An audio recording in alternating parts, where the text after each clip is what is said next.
Hey there. Today, we're going to talk about a really simple, kind of calming way to look at your big ideas. Think of this as a gentle guide to what's known as a feasibility study.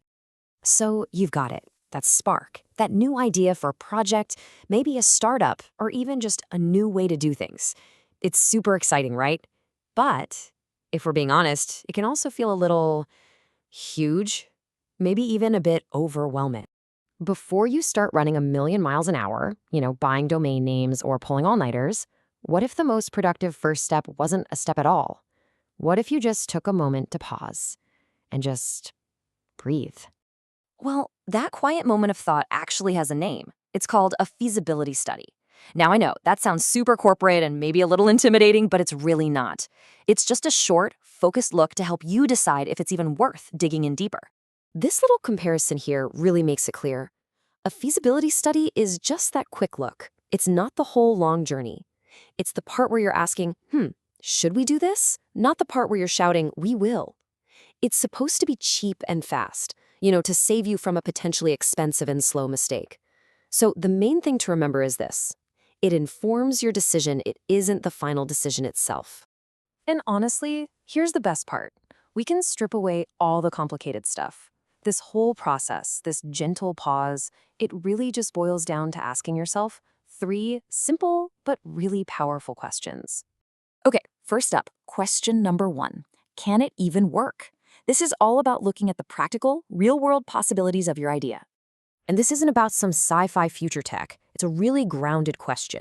With the software, the hardware, and the tools that exist right now, is the thing I'm imagining actually possible to build?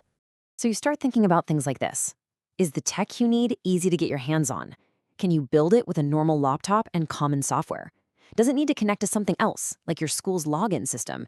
And is that even possible? And you gotta be honest here. Are there any big technical challenges that you have absolutely no idea how to solve yet? Let's just pause on that for a second. Think about your idea from a purely technical standpoint. Can it work? All right, let's move on to our second question. Question 2. Is it truly worthwhile? This takes us from can we do it to should we do it? This is all about purpose. Does your project actually help your student group? Does it solve a real problem for your classmates?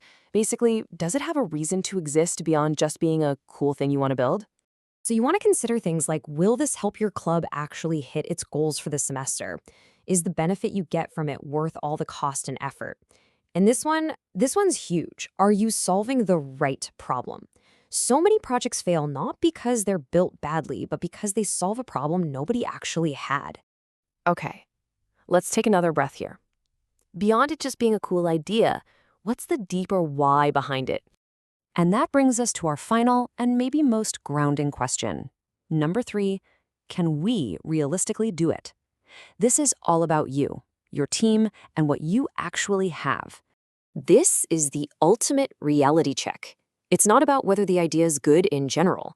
It's about whether you, right here, right now, with what you've got, can actually pull this off. A budget doesn't have to be some terrifying spreadsheet. Look at this example here. It can be as simple as just listing the basics. A software license, a cheap web server, maybe a few bucks for flyers. Suddenly, that whole financial piece feels a lot more manageable, right? Not so abstract and scary. So let's check our resources. Can you afford that $200? You probably have a deadline, like the end of the semester. Can you actually finish it by then? And what about your team? Does someone know how to code while somebody else is great at design? And are people actually available to do the work, or is everyone totally swamped with exams? Okay, one last pause. Take a good look in the mirror. Be really honest with yourself about the time, the money, and the skills you actually have right this moment. So what do you do with all this? Well, remember, this is not a pass-fail test. It's not some big barrier meant to stop you. It's just a tool to help you think more clearly and maybe save yourself a lot of wasted time and stress down the road. And getting started is about as simple as it gets. You don't need any special software or business degree. Just find a quiet spot, grab a piece of paper, write down your idea, and then just gently ask yourself those 3 questions. Can it work? Is it worthwhile? Can we do it? There's so much wisdom in asking questions early. This proverb really says it all, doesn't it? Taking a few moments right now to ask these questions might feel like a delay, but it could save you from a much, much longer and more frustrating journey later on. Because that's what this is really all about. It's not about stopping your great ideas, it's about starting them in the best way possible. A wise journey always begins with a quiet question.